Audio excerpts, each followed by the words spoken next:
பூஜ்ஜியத்துடன் பூஜ்ஜியம் இணைந்துள்ளதால் எந்த பலனும் கிடைக்காது என விஜயகாந்த் அணி பற்றி தமிழக பாஜக தலைவர் தமிழிசை சவுந்தரராஜன் கருத்து தெரிவித்துள்ளார். சென்னை கமலாலயத்தில் செய்தியாளர்களை சந்தித்த அவர், பாஜகவுடன் விஜயகாந்த் கூட்டணி அமைத்திருந்தால் அது தமிழகத்தில் ஒரு மிகப்பெரிய அதிகார பலத்தை ஏற்படுத்தியிருக்கும் என்றார்.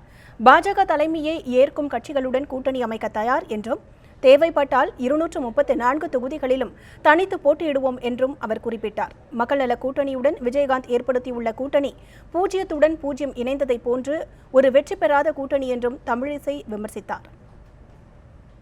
மக்களின் கேள்விக்கே நான் விட்டுவிடுகிறேன், மக்களின் பதிலுக்கே நான் விட்டுவிடுகிறேன். ஏனென்றால் ஜீரோவோடு எண் சேர்ந்தால்தான் அது நிச்சயமாக ஒரு மதிப்பை பெறும்.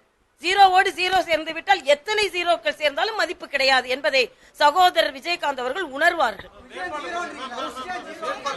நான் ஜீரோவோடு ஜீரோ சேர்ந்தால் மதிப்பில்லை என்று சொல்கிறேன். இதை எப்படி வேண்டுமானால் நீங்கள் உருவகப்படுத்திக் கொள்ளலாம்.